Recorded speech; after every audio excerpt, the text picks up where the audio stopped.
हम कुंभाहाड़ा के बारे में थोड़ी सी बात करते हैं कि कुंभाहाड़ा कौन था। अब कुंभाहाड़ा के बारे में बात करें तो राणा लाखा का शासनकाल था। राणा लाखा बूंदी में हाड़ी रानी थी, उससे विवाह करता है और बूंदी में रहते थे हाड़ा चौहान।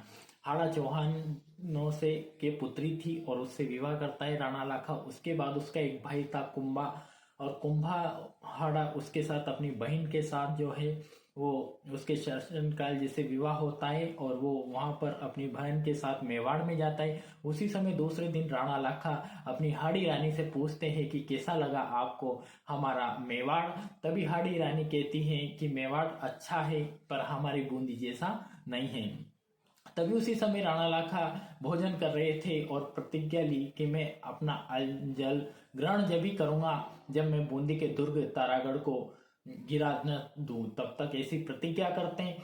फिर उसके पश्चात सेनापति के सामने और सामंतों के पास जाते और कहा कि सेना तैयार करो। तभी जो सामंत थे वो क्या कहते हैं कि कहाँ पे अपने को आक्रमण करना है, ऐसा क्या हो गया राजा जी। तभी राणा लाखा कहता है कि अपने को बूंदी को गिराना है और वहीं पर आक्रमण करना है।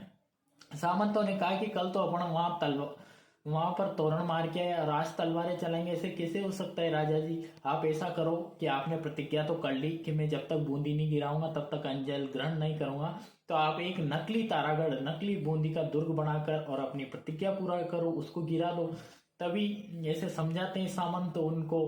और फिर उसके बाद राणा लाखा जो रहता है वो नकली तारागढ़ जो बूंदी का बनाया था मेवाड़ दुर्ग के बाहर, उसको रोक देते वहीं देखते हैं। और फिर उसके बाद सेना तैयार करके और राणा लाखा जाता है। उसी समय जो कुंभाहाड़ा था, हाड़ी रानी का भाई, वो रोक देता है, कहता है कि आप इसे नहीं गिरा सकते, इससे पहले आपको मेरे से युद्ध करना पड़ेगा। कुंभाहाड़ा मात्र 13-14 वर्ष की आयु में था और 13-14 वर्ष की आयु में उसको समझाया गया उसकी बहन के द्वारा, हाड़ी रानी के द्वारा, राणा लाखा के द्वारा सामंतों पर, वो नहीं माना और अंत में वो युद्ध से लड़ता हुआ वीर गति को प्राप्त हुआ।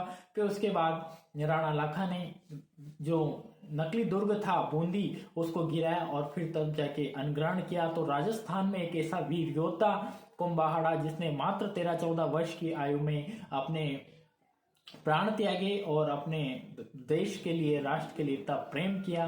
धन्यवाद।